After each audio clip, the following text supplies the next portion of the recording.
कैसा हुआ पेपर? जो क्वेश्चन छोड़ के बाकी सारे क्वेश्चन मुश्किल तो नहीं लगा? नहीं सर। चलो तो जो भी डाउट्स हो आप मुझे बता देना, मैं एक एक करके सबका नाम बोलता जाता हूँ। क्वेश्चन नंबर, डाउट है तो प्लीज पूछ लेना, मन में रख के कोई फायदा नहीं है। चलो भाई, क्वेश्चन नंबर 1 में डाउट था किसी को? क्वेश्चन नंबर 1,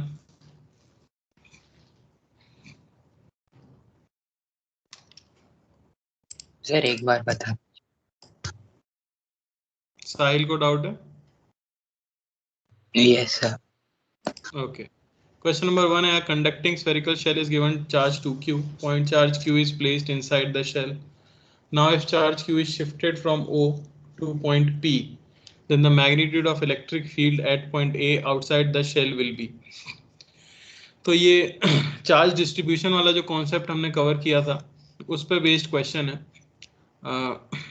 यहाँ पे आपको पता था कि जब भी ऐसा कुछ होता है कि कोई शेल है आपके पास और अंदर उसके कोई चार्ज रखा जाए तो चार्ज इंड्यूस भी होता है, हमें ये पता है। अगर आपने यहाँ क्यू रखा है तो यहाँ पे अंदर कितना इंड्यूस हुआ होगा?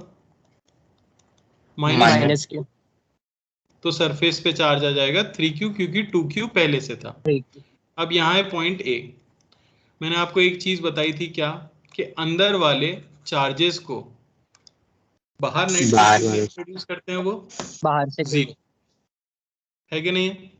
तो E due two charges inside, यानी इंड्यूस चार्ज, और जो Q चार्ज है ए पॉइंट पे अगर पूछी जाए तो उसकी वैल्यू क्या होगी? उसकी वैल्यू होगी 0। सिमिलरली जो बाहर वाले चार्जेस हैं, अगर ए पे कोई चार्ज रखा होता या 3q चार्ज की वजह से ही बोला जाए तो अंदर पॉइंट पे नेट फील्ड कितनी आती है? 0 आती है। आपको याद है कि नहीं है? यहाँ मैं और भी चीजें पूछ सकता था। मैं पूछ सकता था कि अगर हम इसको शिफ्ट करेंगे P पर तो बताओ अंदर जो चार्ज इंड्यूस होगा वो यूनिफॉर्म होगा या नॉन यूनिफॉर्म होगा? Non uniform. पर बाहर वाला जो 3q होगा वो यूनिफॉर्म होगा या नॉन यूनिफॉर्म होगा? वो यूनिफॉर्म। वो यूनिफॉर्म ही होगा, क्योंकि बाहर और कोई चार्ज तो है नहीं, तो उसको ही अंदर हर पॉइंट पे 0 करनी है। तो वो लेक्चर अच्छे से देखना बहुत जरूरी था। तो अगर आप इधर शिफ्ट भी कर दोगे तो ये नॉन यूनिफॉर्म हो जाएगा, और अभी भी इनकी वजह से जो नेट फील्ड आ रही होगी वो क्या आ जाएगी? 0 आ जाएगी या नहीं आ जाएगी? Yes sir. तो बची फील्ड किसकी वजह से? सिर्फ 3q की वजह से। और distribution of 3q will not change. Distribution of 3q will not change, है कि नहीं? तो नेट फील्ड अभी भी क्या रहने वाली है? सेम रहने वाली है। उसकी वैल्यू भी अगर आपसे कोई पूछता तो बता सकते थे क्या? इस 3q को सेंटर पे कंसंट्रेटेड मान लेते कि 3q बाय ये जो भी डिस्टेंस है मान लो x, तो x², ये आ जाती फील्ड, क्योंकि अंदर वाले तो दोनों मिलके प्रोड्यूस 0 कर रहे थे। तो काफी अच्छा क्वेश्चन है, याद रखना है। ऐसे क्वेश्चन एडवांस में भी आ जाते हैं, ऑल्दो मेंस में दिया है इन्होंने। ठीक है सर? हाँ सर अगर सेंटर पे एक डायपोल रखा होता तो फिर क्या होता? उस केस में भी 0 होता है, उस केस में भी कुछ फर्क नहीं पड़ता। ओके ठीक है ना? अगर आप सेंटर पे डायपोल रख रहे हो तो फिर ये बाहर का डिस्ट्रीब्यूशन इस तरह का कुछ होगा, तो नेट चार्ज तो अंदर 0 ही हो गया ना। उसकी वजह से इंड्यूस चार्ज नेट कितना आएगा? 0 आएगा अंदर। तो बाहर का चार्ज बैलेंस करने की कोशिश करेगा। ठीक है, चलो क्वेश्चन नंबर 2 में कोई डाउट?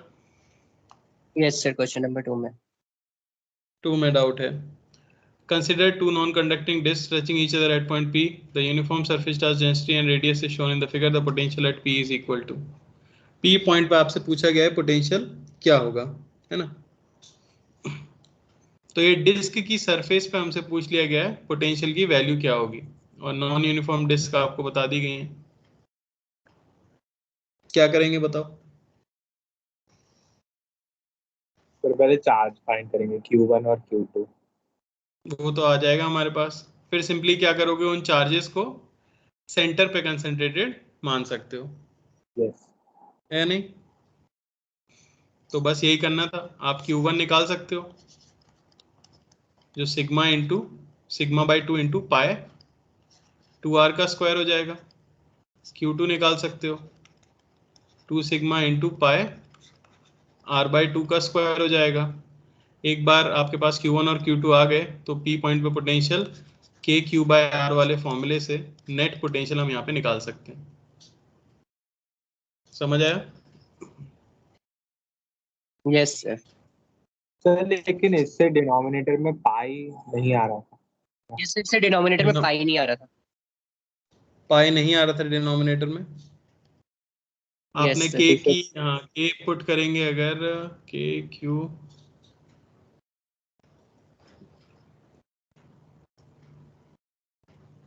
हाँ, तो कुछ गड़बड़ है आंसर में। पाए होना नहीं चाहिए क्योंकि ऑब्वियसली वो तो कट ही जाएगा, है ना? दिख रहा है हमें। यस प्रिंटिंग एरर पर सभी में थी तो फिर ऐसा एग्जाम में हो तो निगलेक्ट कर देना चाहिए। हालांकि अगर होता तो आईआईटी तो इसे बोनस कर देते। चलो, question number 3। Okay no sir. Question number 4। Yes sir. इसमें फोर्थ में भी डाउट है। Four conducting plates of same area A are placed close to each other. 1, 2, 3 given charges respectively. While the switch S is now switch is closed, the amount of charge flow to the earth is. तो सबसे पहले आप ये निकाल सकते हो कि outer most surfaces पे चार्ज कितना आएगा, है ना? कितना आ जाएगा? तो आप देखोगे तो यहाँ चार्ज आ जाएगा Q, और यहाँ भी चार्ज कितना आ जाएगा? क्यू। Q ही आएगा ना। अब उन्होंने क्या किया है, इसको अर्थ कर दिया है और पूछा क्या क्या है, अर्थ से प्लेट 4 में कितना चार्ज गया होगा। ठीक है, तो इनर सरफेस पे भी निकाल लो जरा कितना कितना चार्ज आया होगा। तो अगर हम निकालें तो यहाँ कितना आ गया 0, यहाँ कितना आ गया 0, यहाँ आया 2Q माइनस 2Q, यहाँ कितना आ गया क्यू प्लस क्यू।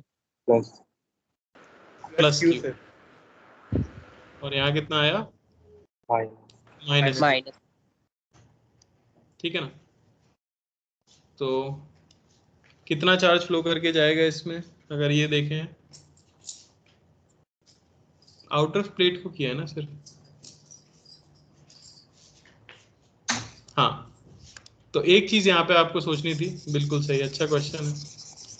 तो आउटर प्लेट को जब आप कनेक्ट करोगे तो वो चार्ज कभी भी बाउंड रहेगा क्या? नहीं रहने वाला। तो इस सरफेस पे नो चार्ज सर। कितना आना पड़ेगा? 0 जीरो। आएगा या नहीं आएगा? इस जीरो सरफेस पे यस। चार्ज फाइनली 0 आना चाहिए। ये चीज ऐसे नोट डाउन कर लेना, इंपॉर्टेंट भी है। जिस भी फेस को आप अर्थ से कनेक्ट करते हो उस पे चार्ज क्या आना चाहिए? 0 आना चाहिए हमेशा। तो ऑब्वियसली यहाँ 0 है तो इस साइड भी क्या होना चाहिए? 0। तो यहाँ पे समीशन बाय 2 वाला फॉर्मूला काम नहीं करता क्योंकि आउटर मोस्ट प्लेट को आपने अर्थ कर दिया है। वो डिस्ट्रीब्यूशन काम करता स्विच नहीं होता अगर, और सिर्फ प्लेट्स लगी होती तो हमारा वो वाला ट्रिक काम कर जाता। अगर यहाँ 0 है तो इस पे ऑब्वियसली Q रहेगा, इस पे रहेगा माइनस Q। तो यहाँ आएगा आपके पास 3Q, यहाँ आएगा माइनस 3Q, यहाँ कितना बचेगा 2Q, और यहाँ आएगा माइनस 2Q। तो अब आप 4 प्लेट पे देखोगे कितना चार्ज है, माइनस 2Q है। तो अर्थ से फ्लो करके जो चार्ज गया होगा वो कितना गया होगा? माइनस 2Q गया होगा। तो यहाँ पे कॉन्सेप्ट क्या लग रहा है कि जो फेस है, the face that is earth must have 0 charge. और साथ ही साथ दूसरा कॉन्सेप्ट लग रहा है कि the outer most plates must have equal charge, equal charge. Outer most faces कह देना चाहिए, प्लेट्स नहीं। ठीक है ना? अच्छा क्वेश्चन, बढ़िया सर क्लियर हुआ? सर तो इससे Yes, वो भी sir. कंडीशन पूरी होती है कि कंडक्टर के अंदर फील्ड 0 होगा। उसी से आता है ये, उसी से आ जाता है, ये फ्लो करके 0 चला जाता है, तभी ये भी अपना चार्ज को 0 करता है ताकि फील्ड 0 हो सके, वरना इस फेस पे अगर हम चार्ज छोड़ देते तो फिर वो 0 नहीं होती। ओके याद रख लो आगे के लिए। सर अगर बीच की कोई प्लेट्स में अर्थ कर दे तो भी वो Q/2 वाला फॉर्मूला नहीं लगेगा ना? Q/2 वाला फॉर्मूला फिर उस केस में गड़बड़ कर देगा, क्योंकि आपको यहाँ 0 मानते हुए फिर उस हिसाब से इंड्यूस करना पड़ेगा। तो जब भी किसी प्लेट को अर्थ करेंगे, जिस फेस को अर्थ करेंगे वहां पे चार्ज को 0 मानते हुए फिर बाकी सिचुएशन आप देखोगे इक्वल ऑपोजिट करते हुए। ठीक है, तो वो चीज यहाँ काम नहीं करती, इसलिए स्पेसिफिकली वही क्वेश्चन दिया है। तो ऑब्वियसली ये मेंस के लेवल का तो नहीं है, उससे बेटर ही है। ऑब्वियसली AIATS है तो ये थोड़ा सा मुश्किल पेपर रहता ही है, ट्रिकी रहता है, क्योंकि इसे काफी लोग दे रहे होते हैं। ठीक है, चलो क्वेश्चन नंबर 5 में कोई डाउट? सर आपके पास Question- आंसर है? क्या हुआ? आंसर की है आपके पास? आपको आंसर की नहीं मिली क्या अभी तक? चलो मैं बताता जाता हूँ फिर। आंसर्स पता ही नहीं थे क्या पहले? चलो पहले का आंसर 3 दिया है, यानी रिमेन सेम। सेकंड का आंसर हमें दिया गया है 4, यानी कि ये। थर्ड का आंसर दिया गया है 3, यानी कि 2C। फोर्थ का आंसर दिया गया है 1। फिफ्थ का आंसर दिया गया है 3। डाउट है फिफ्थ में किसी को? Yes, sir. Fifth बता. Yes sir, doubt. Charge 2Q and 3Q are given to the inner and outer plate spherical inner radius are total electrostatic potential energy stored in the spherical region from this to this. तो इसमें बस ये देख लो कि इस पे 2Q है तो इसके इनर सरफेस पे कितना होगा? -2Q। Minus. तो ये कैपेसिटर बन गया कि नहीं बन गया? Yes sir, circular capacitor. तो सीधे एनर्जी स्टोर्ड क्या हो जाती है? Q²/2C। Yes sir. एनर्जी तो इसी के Yes, बीच में फील्ड है, Q को बस क्या लेना है? 2Q लेना है। कैपेसिटेंस आपको पता होगा शायद 4πε0 AB/B-A। तो कॉमन चार्ज जो होता है उसी को चार्ज ऑन द कैपेसिटर बोला जाता है। ठीक है, चलिए क्वेश्चन नंबर 6 का आंसर दिया गया है 4। 6 में कोई डाउट? यस एक सीरीज 6 में भी डाउट है? राजवर्धन तुमको भी डाउट है? Yes sir. सर किस point? Infinite number of alternate charges Q and -Q arranged on a straight line at a separation A. Find the interaction energy of each of the charge with all the others. तो एक का pair बनाते चलना है सिर्फ आपको। अगर आप पेयर बनाते चलोगे तो राइट साइड पेयर बना लेता हूँ पहले मैं। तो K Q -Q by A plus K Q किसकी बना रहा हूँ मैं? हाँ चलो Q से बना रहे हैं, तो इसका इसके साथ लिख दिया, इसका इसके साथ, तो K Q Q by 2A plus K Q -Q by 3A। इस तरह से चलता रहेगा, और जितना इसके राइट में है उतना ही इसके लेफ्ट में है, तो इनटू में क्या कर सकता हूँ? 2। किसी एक को मैंने मेन मान लिया, जैसे इसको मान लिया मैंने, और उस हिसाब से मैं लिख रहा हूँ। तो यहाँ से अगर कॉमन चीजें निकाल दें तो KQ² तो कॉमन आ गया, माइनस भी ले लो एक, बाय A 2 हमारे पास है ही। यहाँ आपको मिलेगा 1 - 1/2 plus 1/3 minus 1/4 plus and so on up to infinity. किसका एक्सपेंशन होता है ये? ln1 + x। ln1 + x, वही यहाँ पे पुट कर देंगे, तो minus KQ² into 2 by A ln of 1 + x, x हमारा 1 है, यानी कि ln 2। तो मैथ्स भी यूज कर लिए इन्होंने, थोड़ी सी एक्सपेंशन वाली।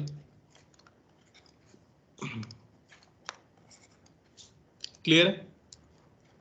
ये तो मेरे हिसाब से समझ आ गया होगा कि पेयर बनाने होंगे। इतना लिख के नहीं देखा था आप लोगों ने? यस सर, ये हो गया था। हो गया सर देखा। बढ़िया। चलो क्वेश्चन नंबर 7 का आंसर दिया गया है 1। कोई डाउट 7th में? No sir. No sir. Question number 8 का आंसर भी दिया गया है 1। इसमें कोई डाउट नो सर। है तो पूछते चलना भाई। क्वेश्चन नंबर 9 का आंसर दिया गया है 1।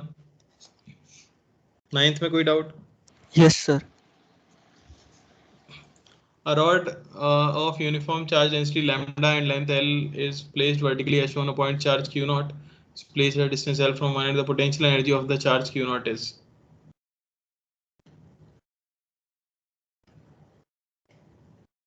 तो इसमें पोटेंशियल एनर्जी निकालने के लिए सिंपल सा इंटीग्रेशन कर दो। यहाँ से x डिस्टेंस पे जाओ, dx थिकनेस का छोटा सा चार्ज ले लो, इनकी छोटी सी एनर्जी जो आएगी वो हो जाएगी k q नॉट dq हो जाएगा लैम्डा इंटू dx, है ना, बाय x। इसी को इंटीग्रेट कर दो कहां से? L से लेके 2L तक। दो चार्जेस की ऐसे ही तो निकालते हैं। अरे आसान है ये तो। Yes sir. Yes sir. चलिए क्वेश्चन नंबर 10।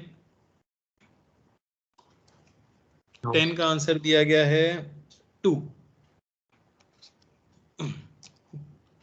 बताइए भाई, कोई डाउट 10th में? No sir. No sir. Question number 11th का आंसर दिया गया है 4। 11th में कोई डाउट? सर। No sir. कोई डाउट 11th में? No sir. No question sir. Number 12th का आंसर दिया गया है 3। 12th में कोई डाउट? नो सर, एक बार बताएं। कौन सा बेटा? 12th में आपको क्या डाउट हुआ? लेफ्ट के किसी भी पॉइंट पे नेट फील्ड की डायरेक्शन अगर देखोगे तो किस तरफ आएगी नेट फील्ड? जल्दी से आंसर दो बेटा फटाफट। इस पॉइंट पर नेट फील्ड की डायरेक्शन क्या आएगी?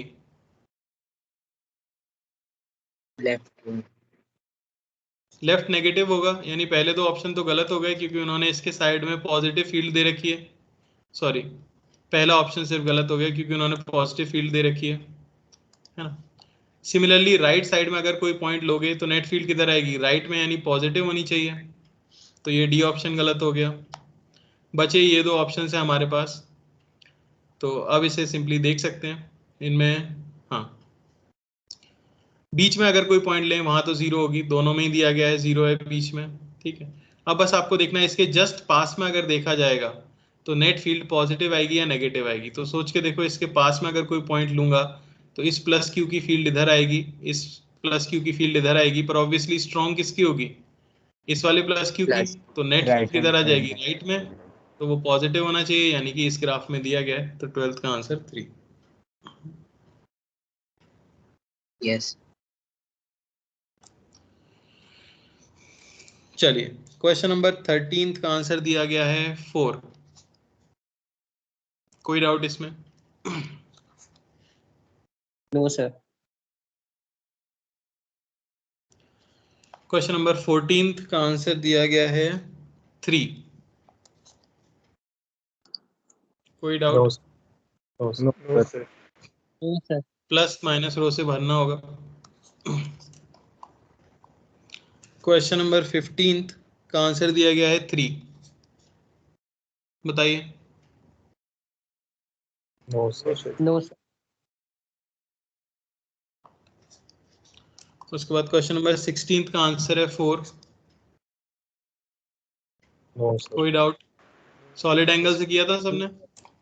Yes sir. Yes. q/2 epsilon not 1 - cos theta. उसके बाद क्वेश्चन नंबर 17 का आंसर है 2। कोई कष्ट? No sir. Yes, sir. Doubt. कष्ट है। If initially potential of shell A and B are 15 volt and 10 volt, find the final potential of A after the switch is closed. तो मेरे भाई इस पे जो चार्ज है वो आप निकाल सकते हो, है ना। के क्यू ए बाय आर, इसकी वैल्यू आपको दी गई है 15 और आपको दिया गया है के क्यू बी बाई 2R, इसकी वैल्यू दी गई है 10। उसके बाद जैसे ही स्विच बंद करेंगे हम मान लेंगे इससे चार्ज कोई क्यू फ्लो करके बाहर चला गया, है ना। Okay, sir. फिर क्या करोगे आप, इसके पोटेंशियल को 0 कर दोगे, तो आप कह दोगे कि ए का चार्ज तो ए के ऊपर ही रहेगा 2R प्लस इसके खुद के चार्ज की वजह से K q b minus q by 2R is equal to 0। यहाँ से आपको स्मॉल क्यू मिल जाएगा या नहीं। Small Yes, Q sir. मिलने के बाद हम कह सकते हैं कि पोटेंशियल ऑफ बी जो होगा वो हो जाएगा K q b minus q by उसकी रेडियस 2R। क्लियर है? Yes, sir. ठीक है ना। सर हम्म, सर पोटेंशियल कभी निकालते हैं तो इंडक्शन को काउंट नहीं करते हैं? नहीं उसकी जरूरत नहीं है यहाँ पे। बी का पोटेंशियल तो खैर 0 आपको पता चल ही गया ना वैसे ही, यस। है ना। और पूछा किसका है आपका, ए की वजह से पूछा है, फाइनल तो ए पे पोटेंशियल कौन सा बचेगा। बी कितना प्रोड्यूस कर रहा है, नहीं नहीं अच्छा हाँ, बी कितना प्रोड्यूस कर रहा है प्लस ए का खुद का पोटेंशियल जो होगा, तो ए का फाइनल पोटेंशियल क्या हो जाएगा, K Q A bye are खुद की वजह से plus K q b minus q by 2R, ये नेट होगा, ये 0 नहीं आएगा ऑब्वियसली। पोटेंशियल ऑफ बी 0 होगा, यानी ये प्लस ये ए की वजह से जो है ये चीज 0 है। यहां से इसकी वैल्यू निकाल दो, उठा के यहां पे रख दो, आपको आंसर मिल जाएगा। सिंपल है। बोलो पूरा सॉल्व करना है तो मैं करूं। नहीं sir. No sir. Question number 18 का आंसर दिया गया है 2। कोई डाउट इसमें? No sir. No, sir. Question number 19 का आंसर दिया गया है 2।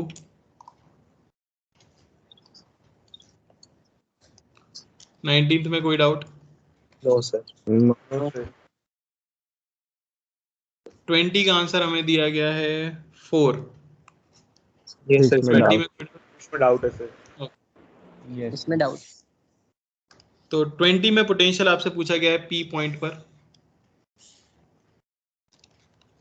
और इस पे चार्ज आपको दिया गया है प्लस 2Q। तो मैं मान लेता हूं कि इसकी वजह से जो पोटेंशियल पी पर है उसकी वैल्यू है V1, ऐसा मैंने अज्यूम कर लिया। ये किसकी वजह से, इस हाफ शेल की वजह से। अब आप क्या करो, आप प्लस माइनस रो से भर दो नीचे वाले पोर्शन को। प्लस रो से जब मैं भरूंगा तो मुझे एक पूरा शेल मिलेगा जिस पे टोटल चार्ज कितना हो जाएगा, बोलते चलो तो समझ आएगा, 4Q, और यहाँ है पॉइंट P। तो पोटेंशियल एट P1 जो मिलेगा वो मिलेगा K 4Q बाय R, हाँ यार. और एक माइनस रो से भरा तो उसकी वजह से ये मिलेगा।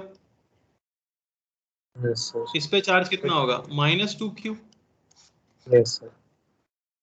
तो इस पे पोटेंशियल जो आएगा वो कितना आएगा, -V1। जो पहले V1 आया था +2Q की वजह से, अब कुछ आया होगा -V1, है या नहीं। यस। तो अब आप कह सकते हो कि P पॉइंट पे जो पोटेंशियल होगा नेट वो होना चाहिए Vp1 + Vp2,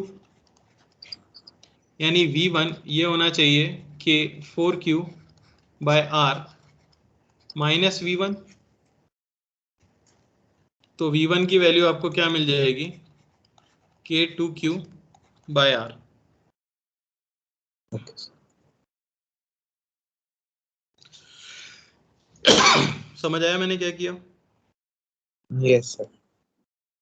तो जिस चीज का अननोन है उसका मानते हुए, क्योंकि सिमेट्रिकल शेप दोबारा नीचे आ जाएगा माइनस रो भरने पर, इसलिए हमने उसे यूज कर लिया। अच्छा क्वेश्चन है ये भी। सर सर, इससे और उस एच पॉइंट का कैलकुलेट कर सकते हैं। किसका बेटा? सर ये जो आपने टेक्निक यूज की है उससे हम वो हाँ। जो डायमीटर उस पर किसी पॉइंट पे कैलकुलेट कर सकते हैं। बेसिकली पूरे स्फीयर पे जिसकी वजह से पता है उस पर आप निकाल सकते हो। सर अगर 20 इनसाइड है तो भी वही लगाते हैं ना, बी इनसाइड अगर वाले पॉइंट के लिए भी सेम लगेगा मेथड।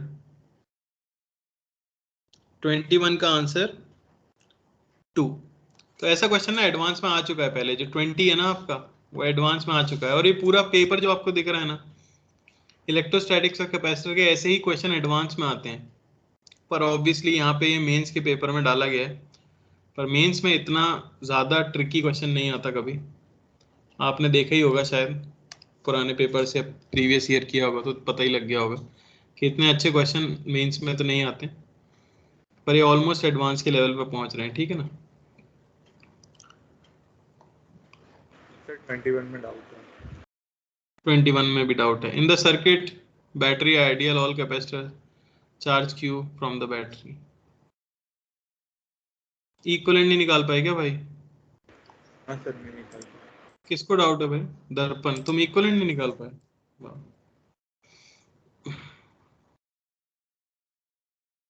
चलो, इक्विवेलेंट सिर्फ हमें यहाँ पे निकाल के देखना है कि क्या आएगा, और फिर तो आप बैटरी से निकाल ही दोगे। पहले ये पॉइंट्स हो गए आपके, और इनका इक्विवेलेंट हमें क्या करना है? फाइंड करना है।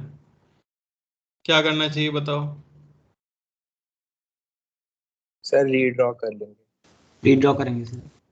इसको सेम Redraw पॉइंट आ रहा है करें। कि नहीं आ रहा है? ये ए पॉइंट आ रहा है, ये ए पॉइंट है, नहीं ए नहीं, सर बी। जो भी नाम देना है, कुछ सी पॉइंट नाम दे दो, मान लो। सर बी हो जाए। सर बी दे सर सकते बी हैं हो ना। जाएगा, बी। वो सेम आया। हे भगवान, मैंने खुद ही बिंदी बना के मैं उसको अलग पॉइंट मानने लगा। ये सब बी ही तो है, और ये ए है हमारे पास, ये भी ए है। इसको मान लेते हैं कुछ एक्स और रीड्रॉ कर लेते हैं। सर एक और पॉइंट मानना सर पड़ेगा। एक और पॉइंट सर एक और y मानना पॉइंट पड़ेगा। बी मान। कहाँ, कौन सा वाला पॉइंट? एक्स के बाद। सर ये बी के सबसे लास्ट Yes. है। तो देख सकते हो अब ए और बी के बीच में एक हो गया है ना, ए और एक्स के बीच में एक है, बी और एक्स के बीच में, ये वाला एक्स और वाई के बीच में, ये वाला वाई और बी के बीच में, और कौन बचा? ए और वाई के बीच में। हाँ भाई दर्पण जी, क्लास का क्वेश्चन है, निकाल सकते हो इक्विवेलेंट? यस सर, हो जाएगा। तो बीच में एक गलती की थी मैंने पॉइंट्स में। चलो कोई बात।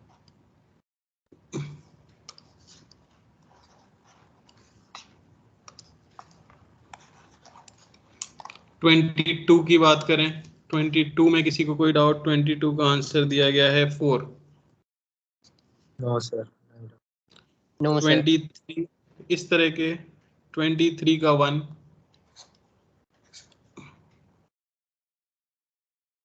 No sir. कोई डाउट? No sir. 24 का 2, नो सर। सिर्फ डायरेक्शन पूछ लिया। यस। 25 का 4, 25 में कोई doubt? No sir. No sir. क्या बात कर रहे हो? 25 हो गया? सर नहीं हुआ। Yes. सर एक बार बता। एक बार।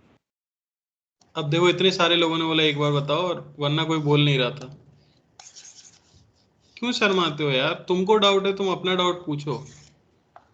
देखो, तो ये सोचो कि अगर कॉर्नर पे होता, अभी वैसे टोटल फ्लक्स कितना है? टोटल फ्लक्स है Q in by epsilon not. पर अगर ये कॉर्नर पर होता, तब बताओ फ्लक्स सिर्फ किन से पास होता है? सामने वाले 3 फेसेस से पास होता है, ये हमने देखा है नहीं? तो इफ एट कॉर्नर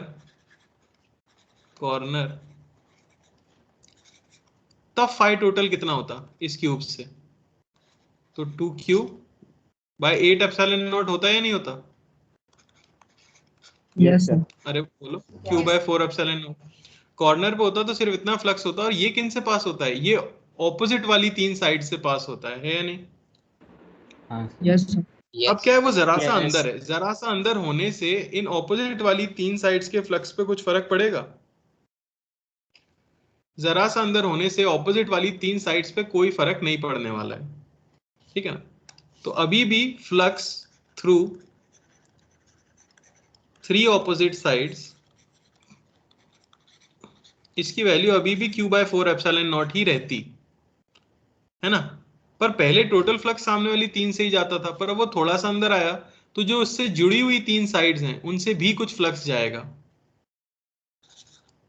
तो फ्लक्स थ्रू एडजेसेंट 3 साइड्स कितना होगा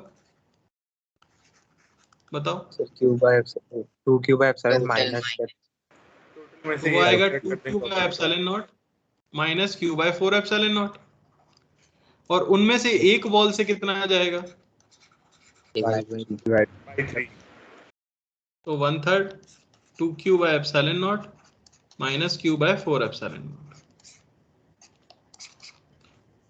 ठीक है ना? अच्छा क्वेश्चन है, अगर आपसे अपने आप हो गया था, विजुलाइज हो गया तो बहुत अच्छी बात। हो गया था ना कुछ लोगों से? तो यस सर हो गया था। Yes sir. बढ़िया।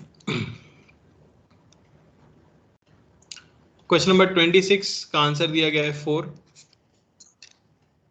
डाउट? No sir. इसको सॉल्व No, करके no, देखा sir. था कि डायरेक्ट लिख दिया था? सर डायरेक्ट लिख दिया था पूरा Direct चार्ज लिख दिया था। इसमें कोई अर्थिंग नहीं है, इसमें Direct लिख अर्थिंग दिया नहीं था है तो सर। फ्लो करा के देखने की जरूरत नहीं है। अर्थिंग नहीं है तो आपको पता है कंडक्टर्स अगर कनेक्टेड हो तो सारा चार्ज फ्लो करके आउटर मोस्ट सरफेस पे चला जाता है, तो ऑब्वियसली फ्लो करके अंदर का क्यू चार्ज बाहर चला गया होगा, है ना? क्वेश्चन नंबर 27 का आंसर दिया है 3। कोई doubt? No sir. No sir. Question number 28 का आंसर दिया गया है 2। इसमें कोई doubt? No sir. No sir. Question number 29 का आंसर दिया गया है 1। No sir. कोई कष्ट? क्लास में कराया था। नो क्वेश्चन नंबर 30 का आंसर दिया गया है 1।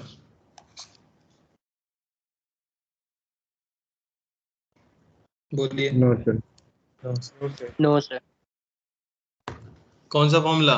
सीधे फॉर्मूला अप्लाई कर दिया होगा। बस, तो ये था पेपर का लेवल अगर मैं बोलूं तो मॉडरेट कह सकते हैं, है ना? बहुत टफ भी नहीं है क्योंकि कुछ क्वेश्चंस डायरेक्टली हो गए होंगे फटाफट फटाफट, है या नहीं? Yes sir. Yes sir. तो अगर आपको टफ लगा है तो एक बार वापस से रिवाइज करो, सब कुछ वापस से पढ़ो, सब कुछ नोट्स के अंदर था, है ना? थोड़ा बहुत तो देखो ऐसा हो गई कि एग्जैक्टली नोट्स के क्वेश्चन तो नहीं आएंगे, पर हाँ वो कॉन्सेप्ट कहीं ना कहीं आया ही होगा, और थोड़ा तो दिमाग इस्तेमाल करना ही पड़ता है। जैसे ये वाला क्वेश्चन है, अब ऐसा क्वेश्चन तो सोचना ही पड़ेगा आपको, है ना? चलो, ज्यादा टफ तो नहीं लगा ना? कोई है जिसके पूरे मार्क्स आ रहे हैं, फुल मार्क्स?